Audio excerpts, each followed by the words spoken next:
जय जय श्री राधे श्याम। जय माता दी। जय श्री सीताराम।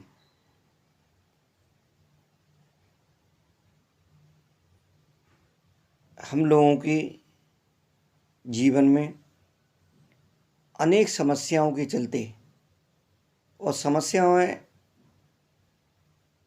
जो हैं वो तो हैं ही हैं, लेकिन मन थोड़ा निराश तब हो जाता है जब हम प्रयत्न करते हैं, कोशिश करते हैं और कोशिश हमारी नाकामयाब हो जाती है। और नाकामयाब होने पर मन बहुत कुंठित हो जाता है, मन हमारा हार जाता है। और मन के हारे हार है, मन के जीते जीत। दूसरा, परिस्थितियां मन को हरा देती हैं। उन्हीं परिस्थितियों को कैसे सकारात्मक बनाया जा सके, और कितना भी हम कोशिश कर लें, अगर प्रभु कृपा नहीं है और तो बड़े बड़े परिश्रम करने के बाद भी वो नाकामयाबी का मुंह देखने को मिलता है। आपने देखा होगा, कहते हैं कि इसके पैरों में लक्ष्मी है। तो ये सभी चीज़ें एक साथ होती हैं। इंसान का कोई ये कहता है कि उसका दिमाग बहुत अच्छा है, तो उसमें दिमाग, ब्रेन, और यहीं से उसकी ये जो तकदीर है, किस्मत है, वो किस्मत जब हरी कृपा होती है, प्रभु कृपा होती है, तो सब कुछ सही हो जाता है। जो अज्ञानी होता है वो भी ज्ञानी बन जाता है। और उस सब के लिए अगर बस मुख्य मुद्दा आता है कि प्रभु कृपा को पाने के लिए हमें क्या करना चाहिए। प्रभु कृपा पाने के लिए देखिए, निरंतर हम कितना भी, चाहे हमारा बिजी शेड्यूल हो या फ्री वाला शेड्यूल हो, लेकिन मन में, शरीर में हमने थोड़ा सा आलसी प्रवृत्ति पाल रखी है। या दूसरे शब्दों में ये कहें कि हम निरंतर सिर्फ स्वयं को ही सब कुछ समझते रहेंगे कि मैंने अगर ये कर लिया तो ये ऐसा हो जाएगा, और मैंने ये नहीं किया तो ऐसा नहीं हो पाएगा। ये काफ़ी हद तक सही है, लेकिन पूरी तरह से ये सही इसलिए नहीं है कि देखिए, हमें हर पग पर ईश्वरीय कृपा को, प्रभु कृपा को मान करके चलना चाहिए। अगर प्रभु कृपा है तो काम बिगड़ते बिगड़ते भी बनेंगे, और प्रभु कृपा की जगह उसमें कुछ कहते हैं नेगेटिव एनर्जी या नकारात्मकता है, या जो हमारे भाग्य, किस्मत, कुछ भी कह सकते हैं, उसका अगर कुछ दोष है तो काम बनते बनते बिगड़ जाएंगे। और ईश्वरीय कृपा है, प्रभु कृपा है, तो काम बिगड़ते बिगड़ते भी बन जाएंगे। और अब उस ईश्वर कृपा को, प्रभु कृपा को कैसे प्राप्त करें।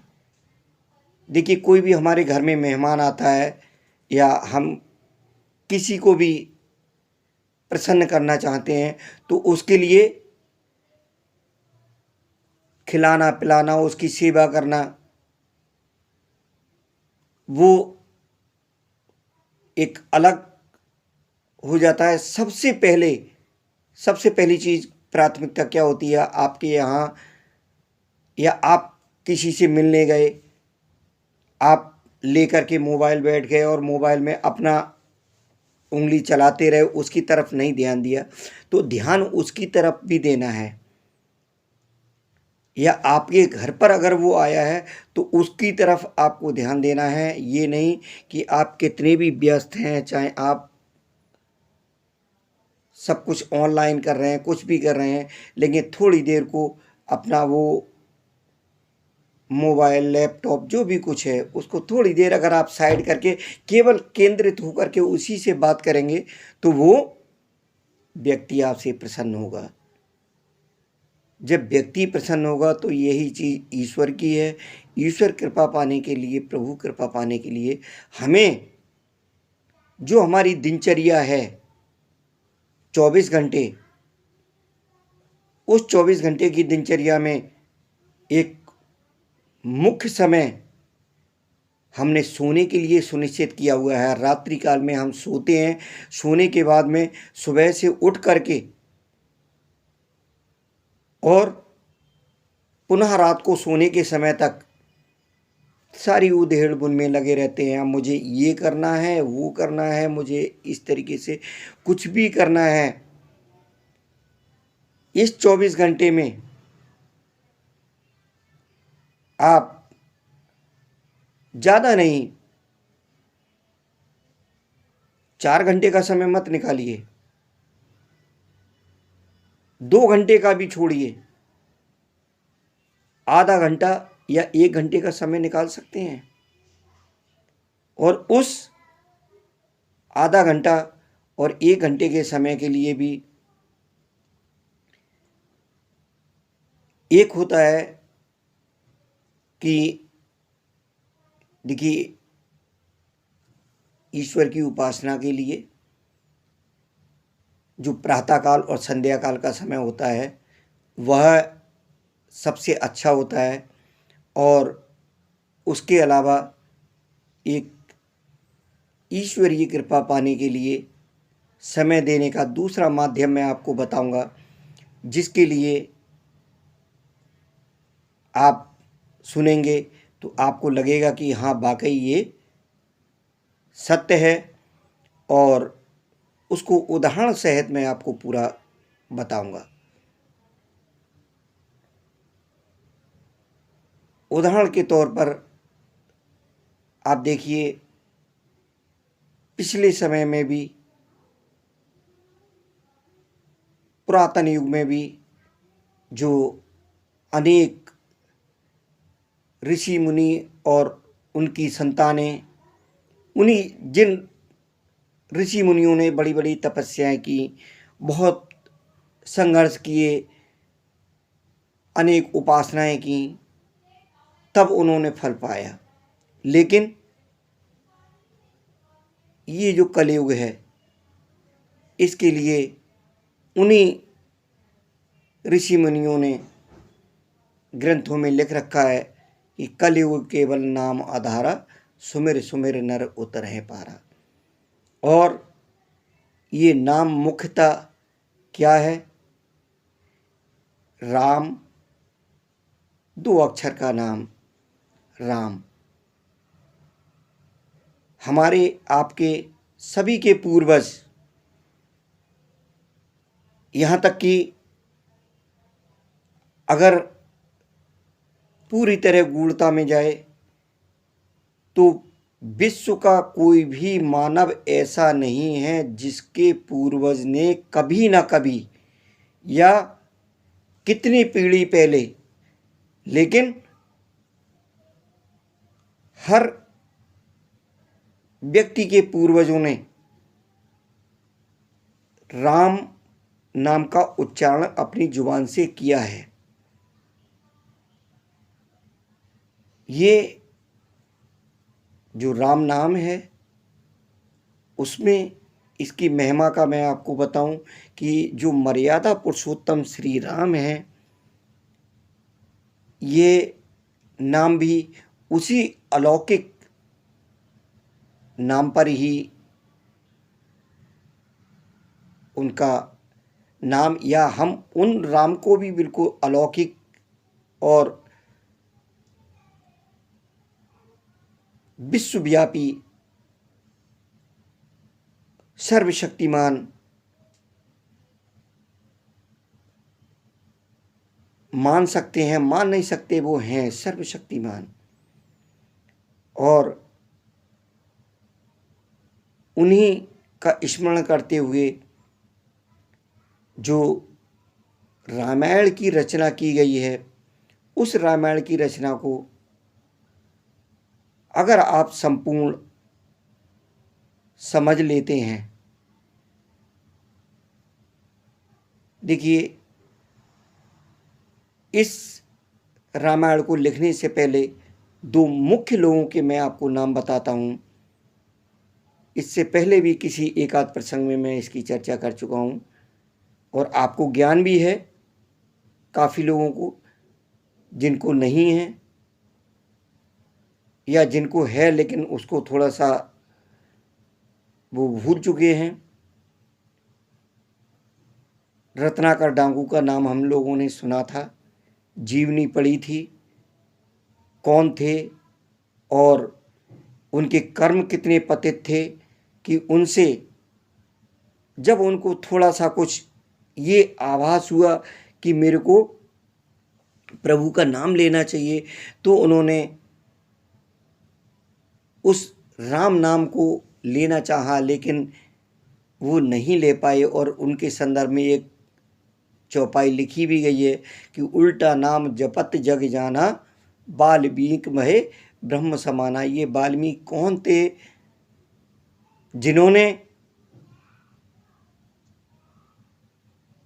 राम जन्म से पहले ही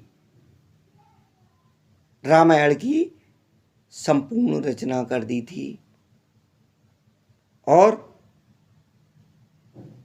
लवकुश जिनके आश्रम में रहे थे, तो ये तो वाल्मीकि जी का उदाहरण हो गया। और जब उनको लौ लगी तो उन्होंने देखिए इतना बड़ा जो ग्रंथ की रचना की। उसके बाद में वो तो देखिए त्रेता युग में हुए, लेकिन अब हम द्वापर युग भी नहीं, जो कलयुग चल रहा है, इसी कलयुग में तुलसीदास,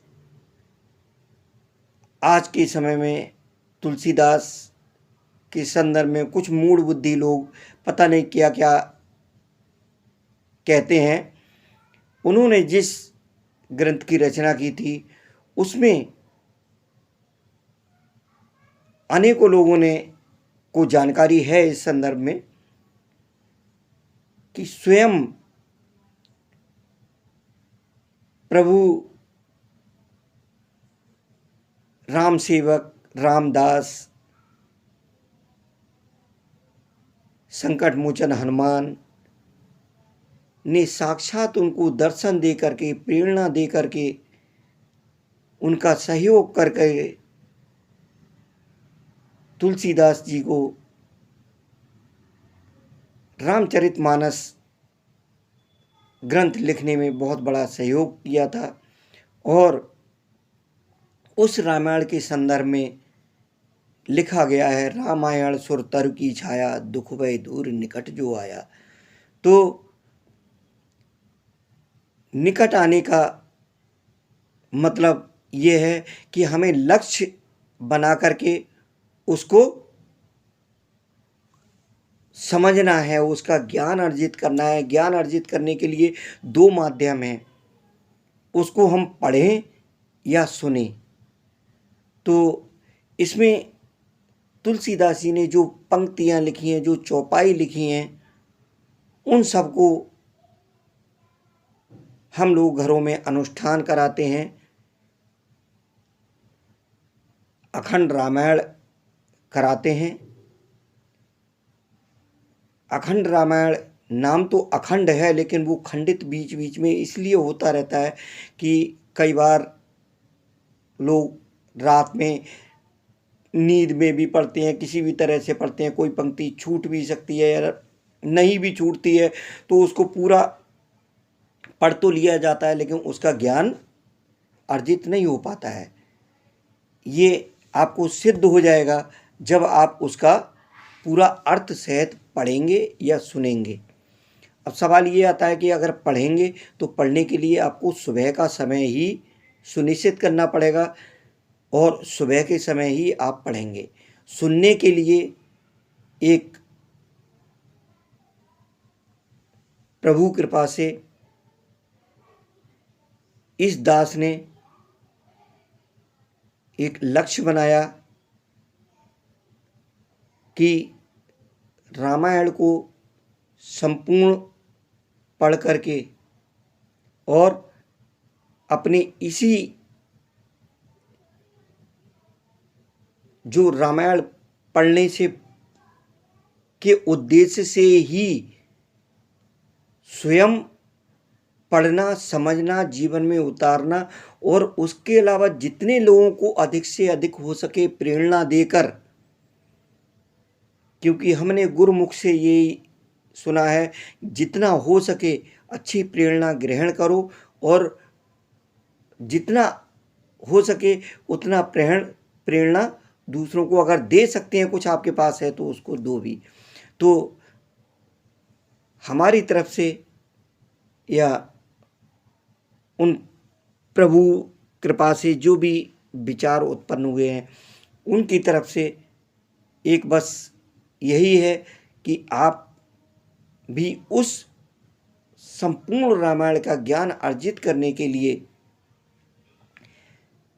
जिस चैनल पर इस वीडियो को सुन रहे हैं उसमें रामायण के सभी भाग, रामायण के भाग के अलावा कुछ शॉर्ट वीडियो या कुछ अन्य कोई भी अगर वीडियो है तो उसमें सीधा सीधा, हालांकि अधिकांश जो वीडियो हैं वो रामायण के ही हैं और रामायण के वीडियो समझने के लिए आगे पीछे कोई भी भाग ना हो जाए उसके लिए जो पहले दिन का पढ़ा गया या जो शुरू का भाग है उस पे भाग संख्या 1 लिखा हुआ है, उसके बाद भाग संख्या 1, 2, भाग संख्या 10, भाग संख्या 12, भाग संख्या 20, भाग संख्या 24, भाग संख्या 26, भाग संख्या 32, भाग संख्या 50, इस तरीके से अनेकों भाग उसके हैं जो सैकड़ों की संख्या में भाग होंगे। लेकिन इसमें तुलसीदास जी ने जो पंक्तियां लिखी हैं ये कथा भगवान भोलेनाथ ने भी माता पार्वती के कहने पर उनको सुनाई थी, इसलिए ये परम हितकारी है, परम कल्याणकारी है कथा। और कथा का मतलब ये रामचरितमानस का पाठ। तो रामचरितमानस में जितने भी जो श्लोक हैं, दोहा हैं, चौपाई हैं, छंद हैं, सोरठा हैं, उन सबको कोशिश करके शुद्ध तरीके से पढ़ा है और पढ़ करके उनका सभी का सरल हिंदी भाषा में अर्थ सरल भाव से समझाते हुए पढ़ा है। दूसरा ये भी लक्ष्य बनाया है कि किसी भी तरीके से कोई भी चौपाई, कोई भी पंक्ति इसमें छूटने ना पाए, क्योंकि हमारे मस्तिष्क में, हमारे दिमाग में, हमारे दिल में एक यही है कि इसमें जितनी भी चौपाइयाँ हैं एक एक पंक्ति वो स्वयं राम भक्त हनुमान जी द्वारा प्रेरणा दे करके तुलसीदास जी के कर कमलों द्वारा उसको लिखा गया है और उसको जो रचनाबद्ध उन्होंने किया है उसके लिए हम भगवान भोलेनाथ की कृपा, संकट मोचन हनुमान जी की कृपा को मानते हुए जब उसको पढ़ेंगे तो राम कृपा तो स्वयं उसमें समाहित हो जाएगी। बस यही करबद्ध प्रार्थना है कि किसी भी भाग को आप छोड़ना नहीं, निरंतर पहले भाग से सुन करके देखिए, आपके सारे मनोरथ पूर्ण होंगे। अगर मैं स्वयं के लिए भी मानता हूँ कि कहीं इसमें मेरे द्वारा भी कोई भूल होगी या मैं उसको छोड़ने की कोशिश करूँगा तो प्रभु मुझे क्षमा करेंगे, और वरना उसका जो भी यथोचित दंड होगा उसके लिए मैं अपने सिर पर लूँगा। लेकिन आप उसको संपूर्ण मान करके सुनेंगे, क्योंकि वो संपूर्ण होगा। कोशिश मेरी यही है कि उसमें कोई भी पंक्ति कहीं से कहीं तक छूटने ना पाए। अभी जिस समय मैं ये आपको संदेशा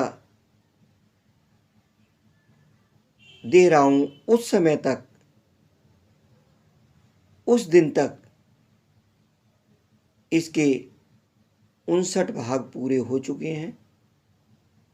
उससे आगे के सभी भाग निरंतर, ये सैकड़ों की संख्या में भाग होंगे, तो किसी भी भाग को आप छोड़ेंगे नहीं। भगवान उमापति महादेव सबका कल्याण करें। जैसे उन्होंने माता पार्वती को ये कथा सुनाई, उसी कथा को हम पढ़ने और पढ़ करके उसका ज्ञान पाने की कोशिश कर रहे हैं। साथ में जितना स्वयं पाने की कोशिश कर रहे हैं, उसी को प्रेरणा देते हुए आप सभी से भी अनुरोध कर रहे हैं कि आप उसको कृपया छोड़ना नहीं, और निश्चित रूप से जानना, नहीं तो आप उतने लंबे समय तक छोड़िए। आप केवल और केवल 7 दिन यानी 7 भाग, केवल एक एक भाग सुन करके देखिए। 7 दिन में आपको कोई सकारात्मक नतीजा सामने आता है या कोई सकारात्मक योग बनता है, निश्चित रूप से बनेगा, ऐसा मेरा प्रभु श्री राम में, भगवान भोलेनाथ में, संकट मोचन हनुमान में पूरा पूरा भरोसा है, पूरा पूरा विश्वास है कि वो भरोसा टूटने नहीं देंगे। और आप पूरे भरोसे के साथ संकल्प करके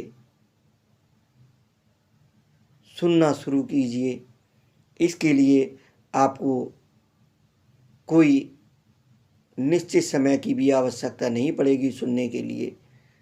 अपने ऑफिस जाने से पहले, अपनी दुकान जाने से पहले, अपने अन्य जो भी कार्य कर रहे हैं, चाहे आप इंजीनियर हैं, डॉक्टर हैं, जो भी हैं,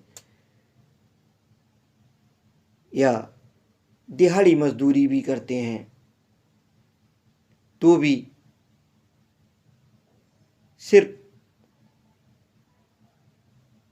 प्रभु चरणों में प्रीति बनाने के लिए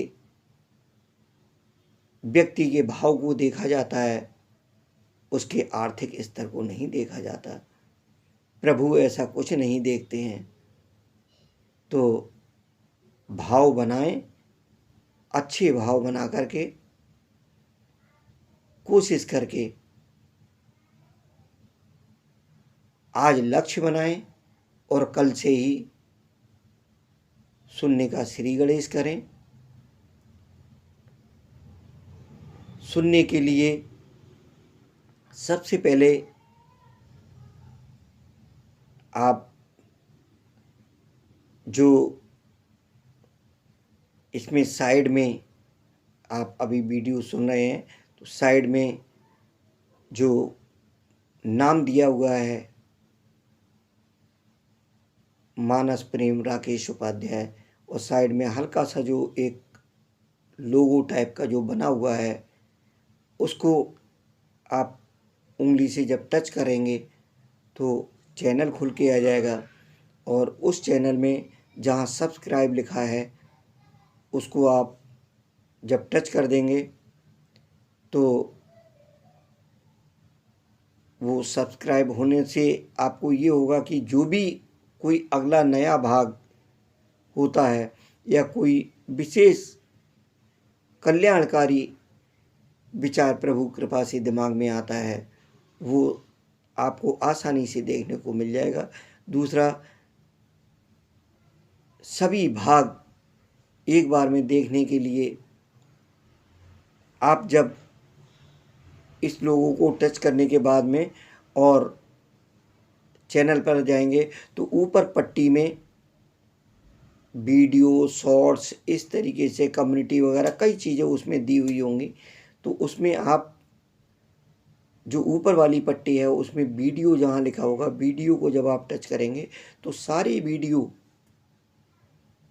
इस रामायण को जो शुरू किया है उसमें भाग संख्या 1 लिखा हुआ है, उसके बाद भाग 2, भाग 3, भाग 4, भाग 10, भाग 20, भाग 30, भाग 40, भाग 50, भाग 60, इस तरीके से तमाम आगे को क्रम उसमें चलता चला गया है। तो वो सारे के सारे भाग आप सुनेंगे, निश्चित रूप से प्रभु कृपा करेंगे, कल्याण होगा। और इसमें इस दास का सिर्फ इतना ही स्वार्थ है कि स्वयं के कल्याण के साथ साथ जो भी इस वीडियो में मेरी आवाज़ को सुन रहा है उन सभी के दुख दर्द दूर हों, सभी का कल्याण हो। हे प्रभु रक्षा करें, रक्षा करें, रक्षा करें। जय जय श्री सीताराम, जय उमापति महादेव की जय, जय भगवान भोलेनाथ।